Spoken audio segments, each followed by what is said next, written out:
Hello and welcome back to our gardens. Will you join me on a really beautiful day in our cottage garden?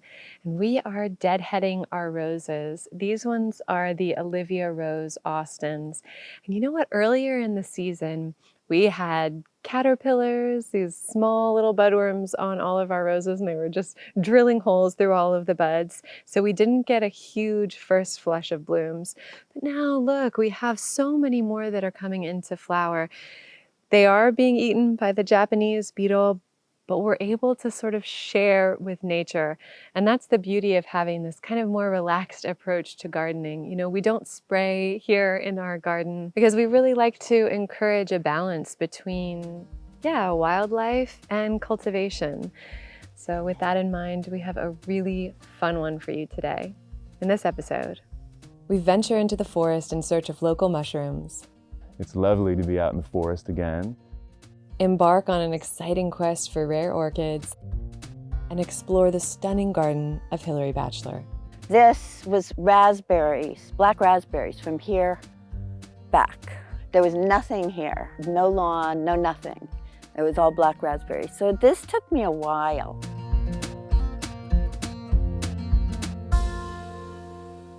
Okay, so we finished deadheading our other roses, and now we've moved on to, these are the fairy roses. They have smaller flowers, but larger clusters of flowers, and they are so prolific.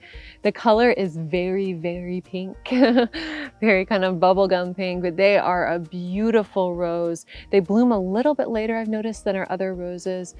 But because they send out so many buds, no matter what's going on, no matter if they've been eaten by the deer, if they've been eaten by budworms or Japanese beetle as they are right now, we still have a lot of blooms, which is fantastic. They are a little bit wild, so while you're deadheading, it's a great opportunity to kind of clean up your shrub. But we have all kinds of kind of wild branches, and those are the ones that need to be deadheaded anyway. So when you're deadheading roses, a great way to do it is just to sort of look at the general shape of the shrub, and then you want to go back from whichever little cluster you want to deadhead, and go back to a full set of leaves, so a full leaflet. So for example, instead of going back to a leaflet of 2 or 3, you want to go back to at least one of 5 that has 5 leaves on it. And you want to do that in the direction that you want the shrub to take off, because there's this sort of like a rooting hormone, a growing hormone right outside, right above these little areas where the leaves come out. And that's where the new shoot will be produced. So let's say we wanted the new branch to come out this way. This one's been eaten, but this was a full branch of leaves, a full leaflet there. So we would trim it right there, and that new one would come out this way. If I cut here, where the leaflet is facing inward, then that new branch would go inward. And we don't want that many branches coming toward the center of the plant, because then you can encourage all kinds of diseases and things like that. And the shrub itself looks a little bit messier just because you're not getting that airflow within it. So this one still has a lot of buds on it, and it's looking really, really good. So all I'm gonna do is just clean up this little branch right there. These fairy roses are actually really sharp. So I'm gonna put on some gloves for this. So let's take a few other branches here. This one still has some buds, so we're just gonna clean that one up. This one is definitely being eaten by somebody, so we're gonna come all the way down here. And this is just a nice way, mid-season, to just kind of familiarize yourself with the shrub and what's going on with it. And this will help encourage it to produce more blooms, which is always good. I think I'm just going to clean this one up. And you know what? This doesn't have to be a big thing. You know, some people are scared of pruning roses. You can just kind of go in there. Plants are so resilient. Even if you cut off a bloom here and there, it'll be totally fine. They'll continue to bloom. You know, they want to flower. You kind of have to work hard to prevent them from flowering sometimes. All right, let me get this guy over there. There we go. There are so many amazing uses for these kinds of landscape roses. They dry really, really well. So I like to cut them and then hang them up in our kitchen. And then I'll put them in vases or make little wreaths out of them for Christmas or, usually around springtime. A little dried wreath together can be really beautiful. You can also just put them in a vase. They're really beautiful. My husband made me a really beautiful bouquet with these and some of these salvias, and they last for so long. If you're doing that, you just want to cut them at an angle at the bottom, maybe put a little bit of sugar, my Nana taught me that, in the bottom of the vase of water. And using rainwater can be helpful just to extend the life of your vase. But yeah, they're a really beautiful, beautiful rose. Because landscape roses are a little bit on the smaller side compared to some of these that get, 6 feet tall, some of the shrub roses, you can really fit them into any garden space. So they're a very useful plant. Love them. But if you take a sort of a gentle approach to gardening and to all of these little chores, just doing things as and when you can, it makes it so much more enjoyable. And you're not looking at gardening as a chore, but just as something, something nice that you can do to reconnect you with nature, be outside. And another great way of connecting with nature is going out to forage for mushrooms.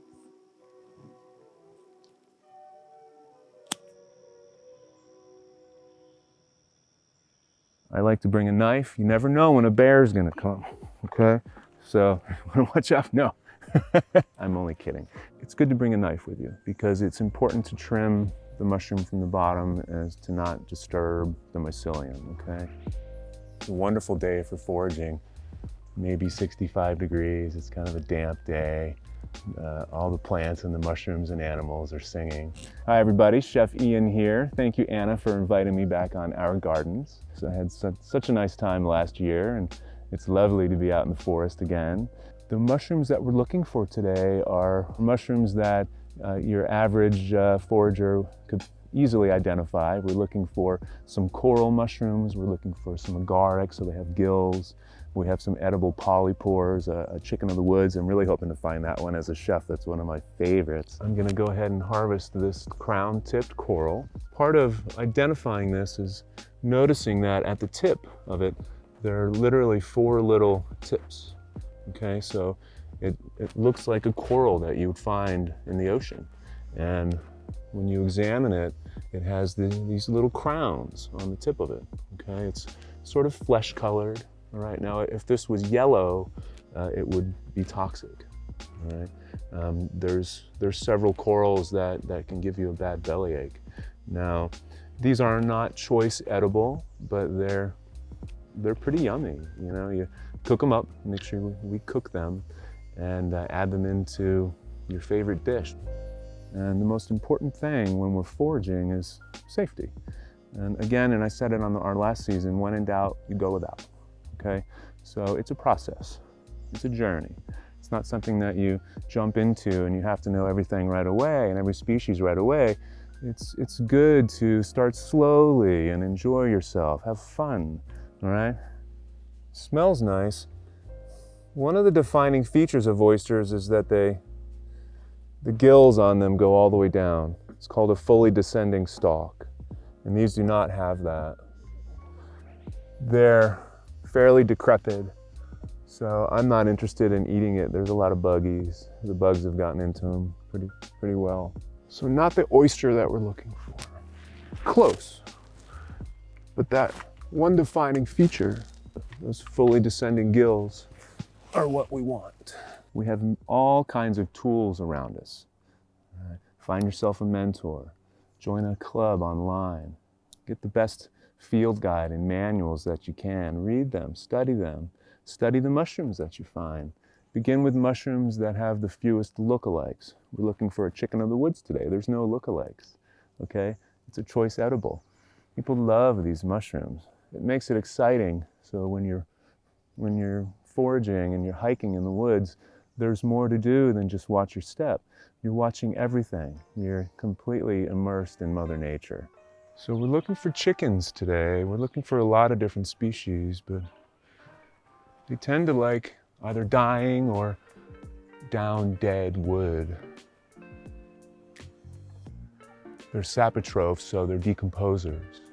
So here we are, very dead decaying wood. So the chicken of the woods, it's orange. There's really no lookalikes. There's a cinnabar red polypore, but it looks nothing like it. I'm gonna use my knife. Okay, yellow underneath. I even got a friend. We'll leave him. There's several more pieces here, okay? I'm gonna take out of probably 3 pounds of chicken, I'm gonna take less than a pound. Leave some for Mother Nature, leave some for my fellow foragers. Spend years studying these. You don't have to eat wild mushrooms your first season that you're foraging, unless you're with a guru or someone that's well experienced that can introduce you to the species that we're gonna be foraging, okay?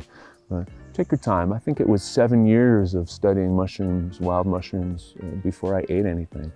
So, just a good example. This is season 22 that I've been doing it, and now I'm very confident with what I'm finding. And if I'm not, I study it or I leave it. It's okay.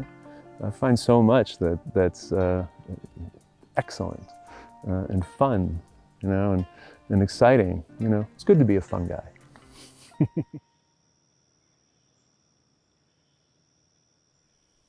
That was so much fun getting to spend time with Ian out in the woods. That was such a glorious time. And my mouth is watering because we actually he sent us home with those mushrooms and we cooked them up in a little bit of olive oil and some garlic and they were delicious. So speaking of delicious food, we are here in our kitchen garden, our vegetable patch. And this is our large Dunja zucchini bed. We have tons of produce this time of year. Here's a really big zucchini now. We've got about 4 that are on this guy. There we go. Quite a large one there. So this will be really nice either to saute up, or we can probably, my husband makes some really delicious zucchini bread. So we'll either do one of those tonight. But our tomatoes are coming in now, and we have beans that are all coming in, ready to harvest. First time planting and growing okra, so that's really, really fun, and all kinds of yellow summer squash, kale. It's just a beautiful time in the vegetable patch. We also have tons of flowers back here, and that's something that's really important to remember. You don't have to have a traditional vegetable patch in order to grow a lot of food and a lot of produce and get that amazing, abundant harvest from your garden. In our cottage garden, we're growing lots of edibles just amongst our ornamental flowers. We have purple kale over there that's side by side with our echinacea. We have growing up the tripods. We have tons of different types of pole beans right next to our morning glories. So it's a beautiful melange of ornamentals and edibles all together. Here we have them in the back of the border, but even so, it's really nice to just encourage more pollinators over where you're growing your vegetables and all of that.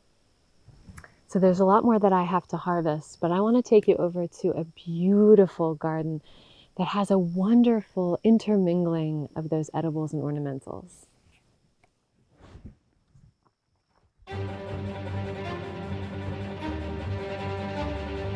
My name is Hilary Batchelor, and I live in South Londonderry up on Undermountain Road, and it is Undermountain because the mountain is right there and everything comes down here, hence all the rocks in my garden.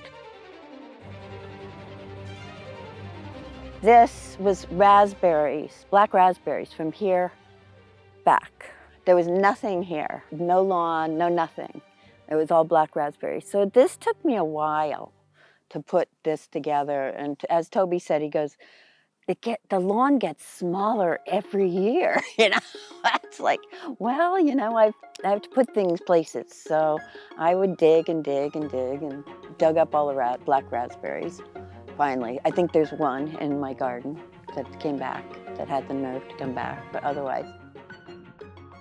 We've been here 20 24 years, 23 years. We bought a house here and then it burned down in 2005, and then we rebuilt. I have always been interested in gardening, but when I moved to this area, I worked for a woman named, and I can't remember her first name, Mrs. Smart. And she taught me pretty much everything. And I think I was about 27. I started doing that, and then I decided I was going to manage a garden center, Homestead Garden Center over in Bonneville. They opened up in 1988, I think. No, it was earlier than that, 82. And so I managed that for 3-4 years. And then I got pregnant, and then I decided, well, I can garden. So I started my own gardening business, and I ended up with like 30 clients, something like that. Mostly perennials. I would either maintain their gardens or I would design them, put them in, and then maintain them myself. That lasted 15 years, I think, and then I hurt my back. I actually got my college degree because I didn't know what else to do when I was 50. I was a mediator. I went to school just for mediation. I worked for a domestic violence organization in Bennington. I worked for a mentoring program out of Bennington College. But mostly I decided to garden my own garden, and that's what I've been doing since. Because I wasn't, you know, when we had 30 people, you worked in your garden, but you did theirs first. And so I didn't always do that. This is my shade garden, which is really my favorite colors, because you can do so much with shade. This tree, though, was a weed, and it was only about 6 feet tall when we moved here. And then it became a shade, and then I made a shade garden, and this is the first year it's pretty much had it. So it's coming down this winter, unfortunately, because that's where our hummingbirds hang out all the time. Frustrating, these lilies were all different colors, mostly a deep red, and they've all turned to this pink. Not my favorite, but they look pretty, you know. But they were all red, and I liked it all red, but they look okay. And the snails, I don't know how they do it. You know, they're this big, and they climb all the way to the top to these things and eat. And I don't know how they get up there so quick. So this is a later garden. It's really, a lot is in fall because there's a Veronica, which is a blue, real tall, black-eyed Susans, asters, sedum. Yes, so this is a fall area. This is white phlox and that kind of thing. But you know, I have to keep garden as long as I can in the fall. Try it. Whatever you want to do, try it. And if it doesn't work, try something else, you know? Because there's no, you know, you read books and it's, you know, it's ridiculous. Because everybody's yard is different, where you live is different. You know, they say, oh, I'm in a zone 3.5. Well, you know, I've got 5 zones in this yard. Probably.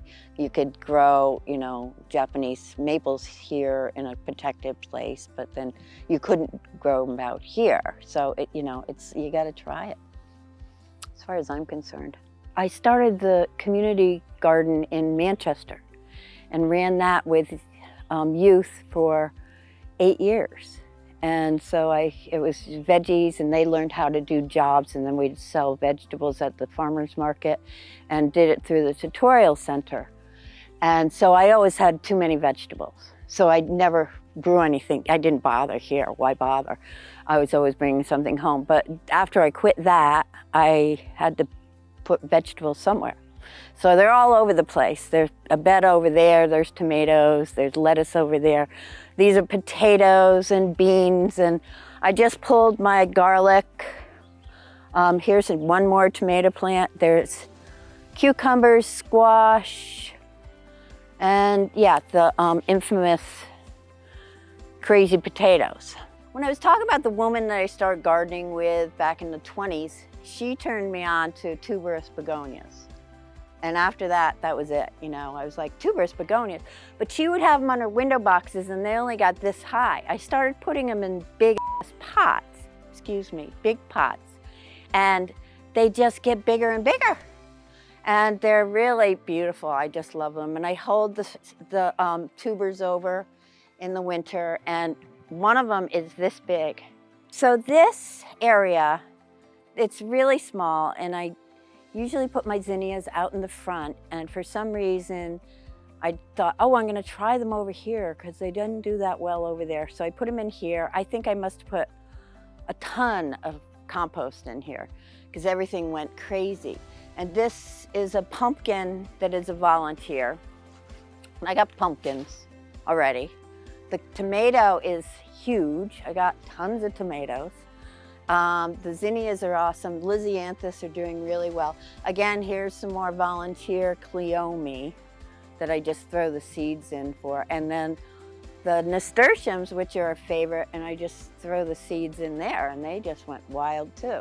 So I don't replace that much. I'm more of, if you survive, you can stay. And if you don't, sorry, we're not gonna replace you.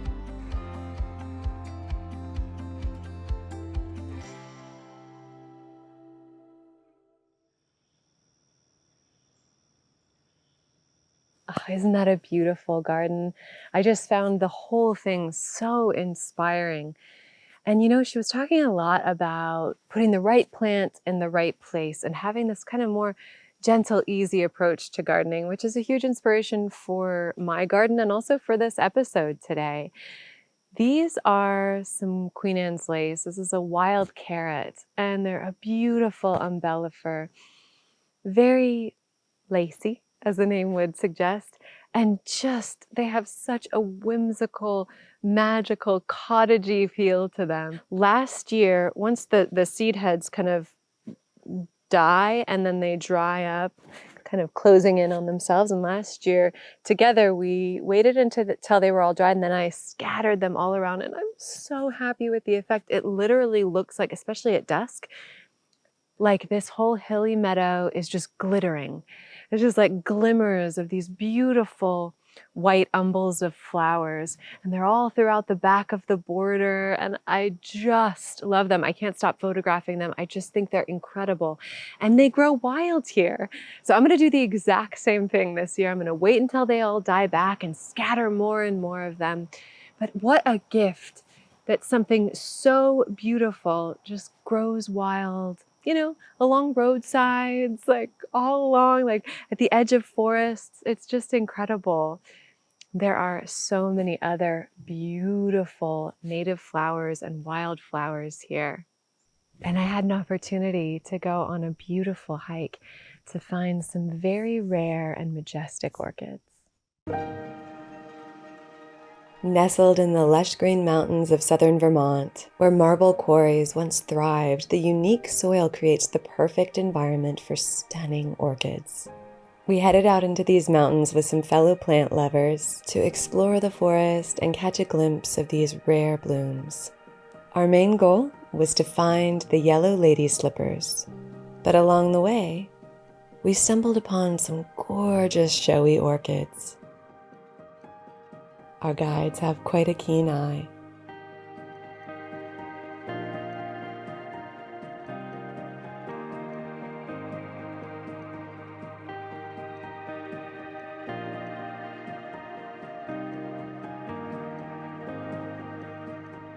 After a bit of an uphill hike, we reached the top and were rewarded with a meadow full of the beautiful yellow lady slippers.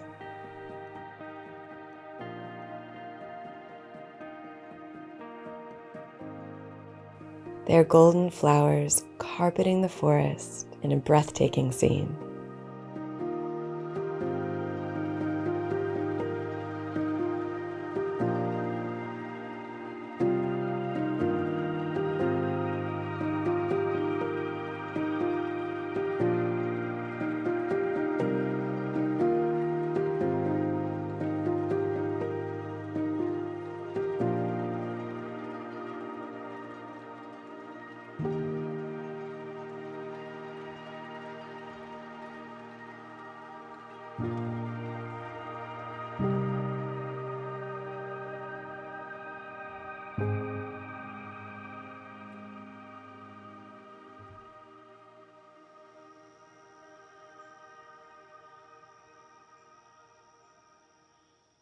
I'm just doing a little bit of deadheading, just kind of pulling some of the spent blooms here and doing a little bit of weeding. Got some dandelions masquerading as other plants. I could work out here in this garden forever, but I think something that's really important in the earlier in the season, it's so important to like just get everything in the ground. There's so many things to do. And I think it's so important, equally as important as deadheading or planting the garden or harvesting vegetables, is to sit back and just enjoy your garden. Just sit down, relax, maybe have a cup of tea or something nice, and just take it all in. Look at all of the beauty, take in the nature, just be present in your garden. I hope you're able to do that today. And if you don't have a garden, just go outside and sit in nature for a little bit.